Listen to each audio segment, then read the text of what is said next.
Hi VC, Dale Gateful 33 here to do a finds video. I've got quite a bit I need to get through in finds videos. So I just thought I'd try and do one. This is all jazz, pretty much, or jazz fusion, jazz rock. So let's get on with it. So starting off with this album.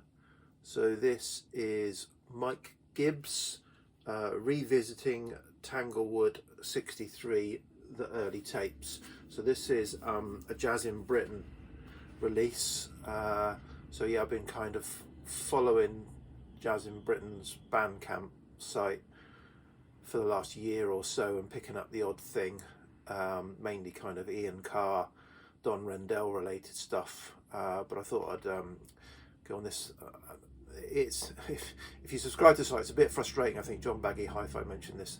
They send about 2 emails a day, often just the same stuff about, saying, oh, this brilliant release, and you kind of like, yeah.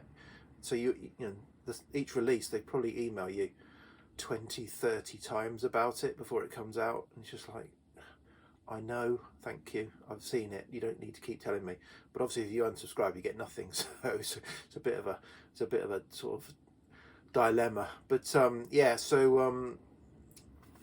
they put out some pretty good stuff. So it tends to be sort of lost tapes that related to other releases. So this is not from 63, this is from 1970. So Mike Gibbs, who is a Zimbabwean trombonist, I think he is an arranger. Yeah, trombonist and arranger. He put an album out, Tanglewood 63, in 1970. And this is some other tapes from that session. A couple of sort of, I guess, other sessions. So the first side, or it's a mix of 2 sessions, one recorded in 31st of May 70 and one recorded on 1st of November 70. It's got big lineups. A lot of people I haven't heard of. But Henry Lowther on trumpet. It's got a lot of kind of the English, British jazz, late 60s, early 70s jazz scene. Kind of, they kind of interchanged and worked on different people's work. The most notable name for me is Chris Spedding on guitar. As I said, Henry Lowther on trumpet I recognise, Mike Gibbs is on trombone, but others I wasn't so familiar with. But say massive lineup. It's an interesting mix of British jazz, some a bit avant-garde, some a bit kind of straight ahead. I do like the last track, Canticle, which is about a 12-minute track. That's a really nice track. It's got Chris Spedding guitar going on it in places, which is quite nice. So that was a good release. Next 2 are 2 more, or the final 2 that certainly I'm aware of in the Decca Jazz series. So I got a couple of other releases earlier in the year. So first up is this Windmill Tilter, the story of Don Quixote, told by Kenny Wheeler and the John Dankworth Orchestra. So Kenny Wheeler is a Canadian trumpeter, I think. Trumpeter he is.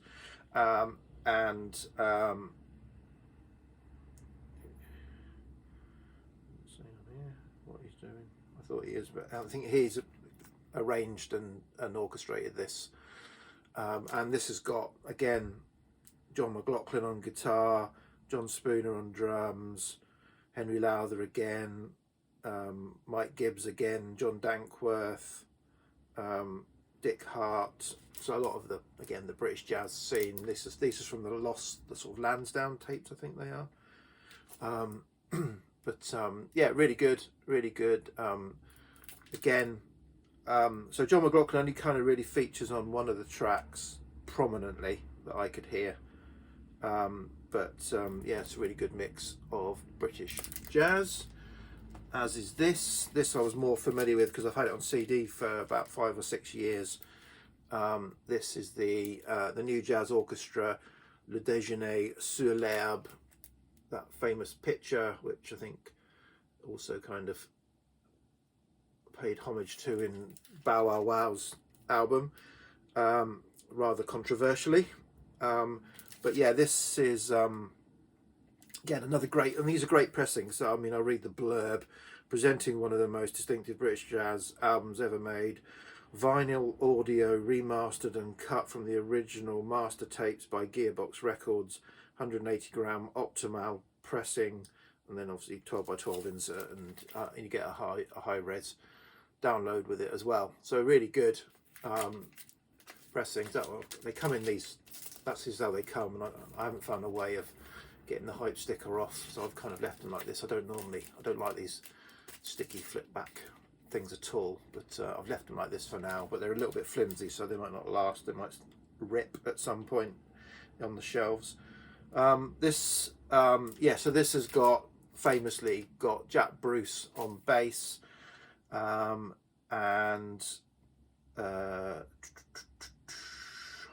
got a number of tracks. So it's got Dusk Fire on here, Naima, which is a John Coltrane track. So it's got a number of quite well-known jazz tracks, and yeah, sort of notable people on here. Henry Lowther again, Ian Carr is on this, Mike Gibbs again, Barbara Thompson is one of the flute and soprano sax. Dick Hextall Smith, I think, was famous for putting this together, and as I said, Jack Bruce and Neil Ardley kind of directed it all. So original of this go for hundreds of pounds, so good to get a nice reissue. So I had the CD for years. Okay, this is another perhaps slightly unnecessary purchase, as I have again got the CD. I've got a CD box of all the Nucleus records, but one of my favourite labels, Bewith, have put out the Ian Carr's Nucleus Roots. So this is a jazz rock, much more jazz rocky than jazz, but yeah, this is Nucleus, so Ian Carr's Nucleus, so you kind of know what you're getting with that. Yeah, great album. It's good to pick up a vinyl copy of that. Sounds great. Okay, the next 4 are car boot related.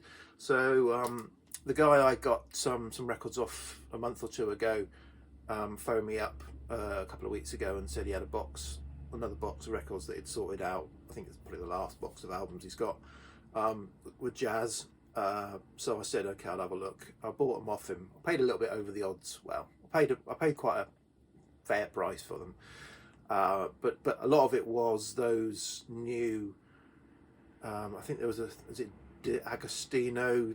There was a magazine reissue of jazz where they put out a record every month with a jazz magazine, and there were a lot of those. So they were new jazz pressings, but luckily, I think they're really good pressings and they sound good. So they ended up costing me like £4 each, these records, which was okay. There was some decent stuff in there. So these are the 4 of them that I've played and decided to keep. So first up, not one of those magazine related, but a kind of, I think, an 80s or certainly 70s or 80s press of John Coltrane's Soul Train. This was in the Shrink, which, you know, don't know why people keep records in the Shrink. So the Shrink was shrinking, and it's kind of bent, and it was bending because the Shrink, you know, just over years it comes. So I just do not understand why people keep records in the Shrink. Take it off. It's horrible. It was all grubby and horrible. Anyway, I managed to get it off, and the cover looks 10 times better out of it. The record had a really big scratch, almost like a zigzaggy scratch across one track, and I thought, oh, great. But when I played it, it just ticks a few times. Amazing. So yeah, so quite an interesting. Didn't blow my socks off that album, if I'm honest. I'm not a massive John Coltrane fan, to be honest. I've never quite kind of never kind of got into his stuff. I mean, I haven't tried massively hard, but I haven't quite got into his stuff. Okay, this was one of those magazine related jazz records that I wasn't, you know, I thought, oh, that's not going to be my scene, that's going to be too early and too basic for me, but not basic, too kind of like straight ahead jazz. But I really enjoyed this. This is The Genius of Charlie Parker #3. So I think there were a series of records, compilations almost. I mean, Charlie Parker, phenomenal amount of stuff in the catalogue seems to have been dragged out. And I've had stuff by him in the past and got rid of it because it's not quite gelled with me. But this did. I really enjoyed this. So it's kind of, I think it's his debut album with some extra versions, alternate takes added in. So really strictly it's a compilation album. But yeah, really enjoyed this. So it's probably from the early 50s. Is roughly when it's from. Can't really tell from the liner notes. Didn't research it. 57 seems to be when this came out, but it might have been 57 this came out, picking up on stuff that was done a few years earlier. But yeah, good album and good pressings. So they're really good pressings. They're hard, you know, they're 180 gram, but I think whoever's mastered them's done a really good job. So I'm happy. I can't tell the difference between them and the kind of Blue Note classics or Blue Note 80s or 75s or whatever. Okay, so now this next two records are by the same artist, an artist that I've had. In fact, I've even had one of these records before, and it just didn't work for me at all. Yet I thought I got them. They were in nice condition. They were in the box, and I thought, okay, I'll give them a go. Lots of people have showed this artist, and I thought, maybe I'm not getting something. So this album I hadn't heard before, and I played first, and this is the Pat Metheny group, and this is Still Life Talking, which is it late 80s, isn't it? 87. So and it has got it's not the sound that, you know, I've done that 60s and early 70s UK jazz and all my Blue Notes. That's my traditional jazz. So this is very different, and it's 80s, and I thought, and it's kind of almost also like world music as well, and it's got voices on it. For all things that are going to make me, I nearly kind of said, nah, just not even going to bother listening to that. But I did, and I enjoyed it. It was, yeah, it felt like a kind of, I don't know, a jazz world fusion type album. It wasn't too 80s in its production, or certainly didn't sound it to me.